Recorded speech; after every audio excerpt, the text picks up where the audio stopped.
For all these reasons, which are set out more fully in the judgment, the Court unanimously concludes that the proposed bill does relate to reserved matters.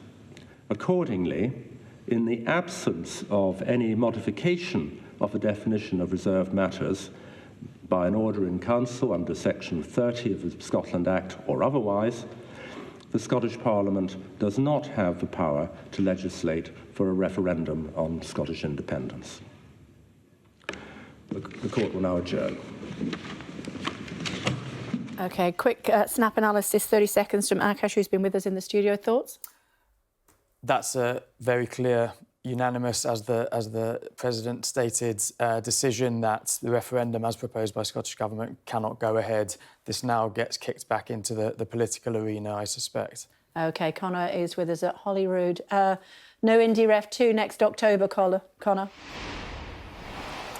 This is probably the biggest political constitutional moment here in Scotland in very many years. Let me just remind you the main points of what Lord Reid, the President of the Supreme Court, said there. He said this was a unanimous judgment. It was in the public interest to make this ruling, which was the Scottish Government's argument all along here, and they were dealing only with the legal consequences of this. He says it was not hypothetical, it was not premature, as the UK Government tried to argue in that court case last month in London, to make a ruling on this. And he also recognised that while this legal ruling today is strictly on a legal basis, it does have wider ramifications that, of course, head into the political sphere.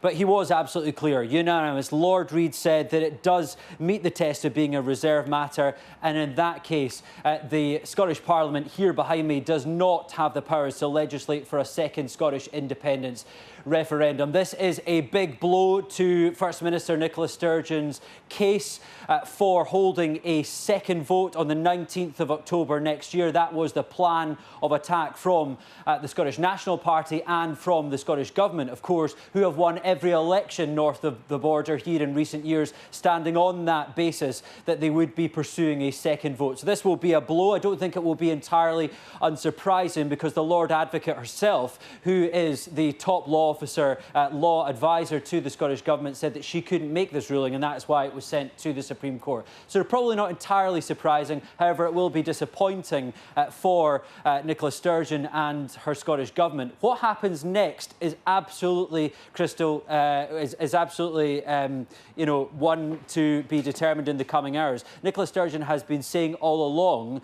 that if the court made this judgment that it was not within the competence of Holyrood here to rule on that, then she would use the next general election as a de facto independence referendum. Now, opposition politicians have been saying that they would not go along with that, they would not play ball with that. So it'll be very interesting to see in the coming hours what exactly both sides of this debate have to say, because this independence question, whatever way you come down on the issue, whether it's yes, no, unionist or nationalist, is absolutely through every aspect of issues that are debated here at Holyrood, whether it be the National Health Service, whether it be the Education Service. The issues on both sides are intertwined, and it will be very interesting to see exactly what happens in the coming hours. But a crystal clear argument and case there from the Supreme Court that Holyrood does not have the power to legislate for a second Scottish independence referendum without Westminster's consent.